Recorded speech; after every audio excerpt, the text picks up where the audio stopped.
창세기 26장 1절에서 4절까지의 말씀입니다. 한 목소리로 읽도록 하겠습니다.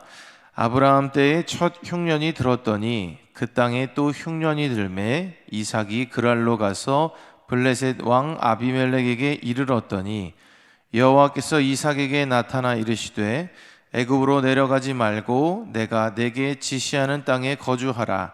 이 땅에 거류하면 내가 너와 함께 있어 내게 복을 주고 내가 이 모든 땅을 너와 내 자손에게 주리라. 내가 내 아버지 아브라함에게 맹세한 것을 이루어 내 자손을 하늘의 별과 같이 번성하게 하며 이 모든 땅을 내 자손에게 주리니 내 자손으로 말미암아 천하 만민이 복을 받으리라. 아멘. 샬롬. 오늘 하루도 예배로 하루를 시작하는 사랑하는 성도님들에게 하나님의 크신 은혜가 함께 하시기를 주님의 이름으로 축원합니다.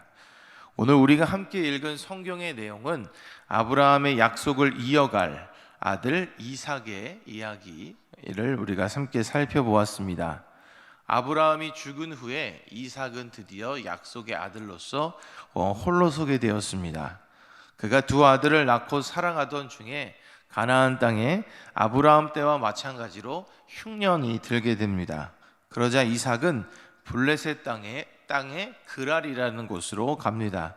그랄 지역은 아비멜렉이라는 왕이 다스리고 있었는데 그는 일찍이 그 아버지 아브라함 때에 부엘세바에서 아브라함과 언약을 맺기도 했었던 그런 사람입니다. 하나님의 말씀으로 미루어 보아 이삭의 최종 목적지는 애굽이었던 것으로 보이는데 아마도 애굽에는 나일강이 있어서 수자원이 풍부해서 그곳으로 흉년 때 이주하려고 했지 않았나, 그렇게 우리가 생각해 볼 수 있습니다. 그런데 하나님께서는 이삭의 그 계획을 그랄에서 막아 세우시면서 당신이 지시할 땅으로 가라고 이야기를 하셨습니다.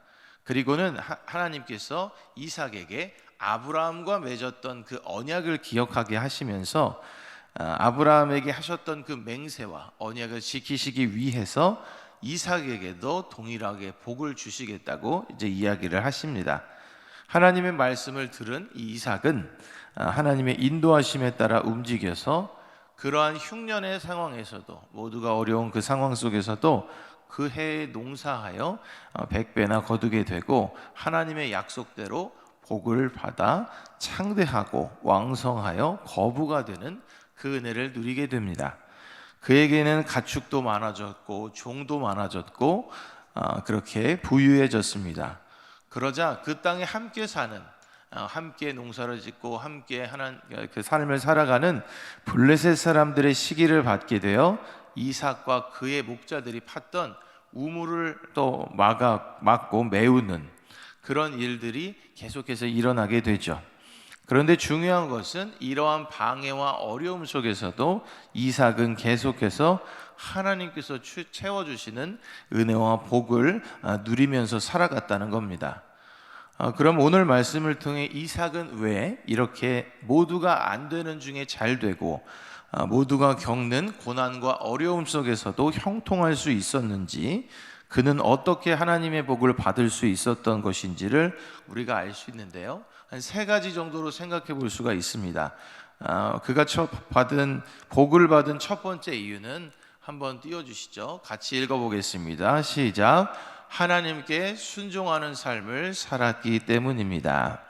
창세기 26장 6절에 보면 그는 하나님의 말씀을 듣고는 애굽으로 가고자 했던 자신의 계획을 수정해서 그랄에 머물렀습니다. 만약 그가 애굽으로 가려고 하는 그 계획을 실행했다면 어떻게 되었을까? 우리가 장담할 수는 없지만 그는 하나님께서 준비하신 많은 은혜의 계획들, 그 복들을 놓쳤을 것입니다. 그리고 자신이 무언가를 열심히 노력을 해서 얻었다고 한들 하나님께서 준비해 주신 것에는 절대로 미칠 수가 없었겠죠. 그렇게 이삭은 하나님의 말씀을 순종함으로 하나님의 복을 받은 것을 오늘 말씀을 통해 우리가 알 수 있습니다. 그렇다면 그가 복을 받은 두 번째 이유가 뭘까? 한번 읽어보겠습니다. 악을 악으로 갚지 않았기 때문입니다. 창세기 계속 이어지는 26장 14절에서 21절까지의 내용을 보면 이삭의 형통은 주변에 함께 살았던 그 블레셋 사람들의 시기를 불러 일으켰습니다. 가는 곳마다 잘 되니까 우물을 메워버렸고, 또 피해서 다른 우물을 파면 그 우물을 또 막아버리고, 수차례 그렇게 반복되며 시비하고 다툼을 일으켰습니다. 그러나 이삭은 거기에 맞대응하지 않았습니다. 그저 다른 곳으로 옮겨가면서 새로운 우물을 팠던 거죠. 왜 그가 다투지 않았는지, 왜 그가 대응하지 않았는지는 알 수 없지만 그는 악을 악으로 갚는 방법을 택하지 않은 것만은 분명합니다. 그렇게 그는 모든 좋은 것을 포기하고 또한 양보하면서도 하나님께서 주시는 복을 누렸다는 것을 오늘 말씀을 통해 볼 수가 있습니다. 마지막으로 그가 복을 받은 세 번째 이유가 뭘까? 함께 읽어보겠습니다. 시작.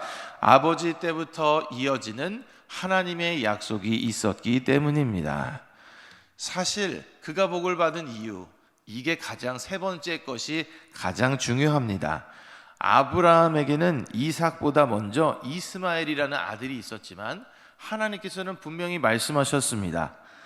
이삭을 통해서만이, 이삭에게서 난 자야만이 너의 씨라고 부를 것이다 라고 창세기 21장 12절에 이미 아브라함에게 이야기하신 적이 있습니다. 즉 아브라함에게 약속하셨던 그 복을 이삭이 물려받은 것이죠. 그래서 하나님께서는 창세기 26장 2절에서 4절까지에서 흉년을 피해서 이동하던 때의 이삭에게, 그리고 창세기 26장 24절에서 우물을 찾아 이동하다가 부엘세바에 이른 때에 이삭에게 나타나셔서 그 아브라함과의 맹세와 아브라함과의 약속을 기억날 수 있도록 그렇게 말씀해 주셨습니다.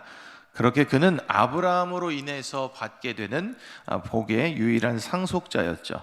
그렇기에 그는 하나님의 준비된 복을 받을 수가 있었습니다. 사랑하는 성도 여러분, 오늘도 우리는 귀한 하루를 또 선물 받고 이 귀한 하루를 살아가게 됩니다. 그리고 이 새로운 하루에도 우리 또한 하나님의 구원받은 자녀로서 하나님의 약속을 이어받을 수 있는 그 귀한 자녀의 그 권위와 자격을 가지고 살아가죠. 그렇다면 우리들도 이삭처럼 하나님께서 함께 해주시며 우리의 모든 것을 인도해 주시는 은혜와 복을 누릴 수 있다는 것을 분명히 믿으셨으면 좋겠습니다. 오늘 함께 살펴본 이 성경 말씀의 이삭과 같이 하나님의 약속 안에서 살아가는 가운데 하나님의 말씀을 순종하시고 그렇게 하나님의 말씀에 순종하시는 하루를 살아가시기를 바랍니다.